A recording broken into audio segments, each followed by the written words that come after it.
Ինչի Դուք մասին էլ է մի գիշերում մեզ տանում էիք Շանհայի ինչ էր, կազմակերպություն, լավ են որ երկիրներ, Պակիստանը դեմ արտահայտվեց։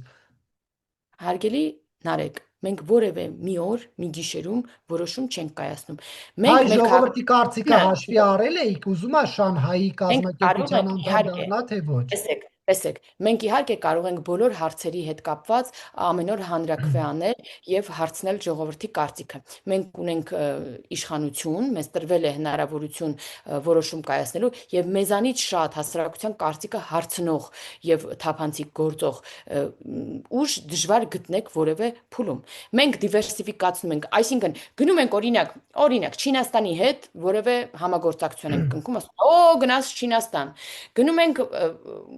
գործընկերության ավելի բարձր մակարդակ ենք կնքում նույն շրջանում, օրինակ Գերմանիայի հետ, նույն շրջանում կնքում ենք Միացյալ Նահանգների հետ, եւ այլն, եւ այլն։ Եվ սա է դիվերսիֆիկացիան, երբ որ դու ունենում ես այլընտրանք, ունենում ես ոչ թե մի հատ լարսի ճանապարհ, որը քո աորտան է եւ կարող է ինչ որ մի քո հայտարարության, ասածը չանելու համար ոտքը դնեն այդ զարկերակի վրա եւ արունը էլ չկարողանա հոսել, հա, շունչդ կտրվի կամ չգիտեմ ինչ բանի հետ համեմատեմ։ Այլ դու ունենում ես այլընտրանք, եթե էս մի քո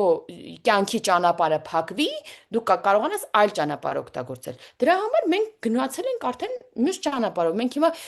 կարողանում ենք օգտագործել Ադրբեջանի ճանապարհը որպես ճանապարհ մեր օրինակ հացահատիկ գալու համար։ Սա դեռ այն մեր ցանկացած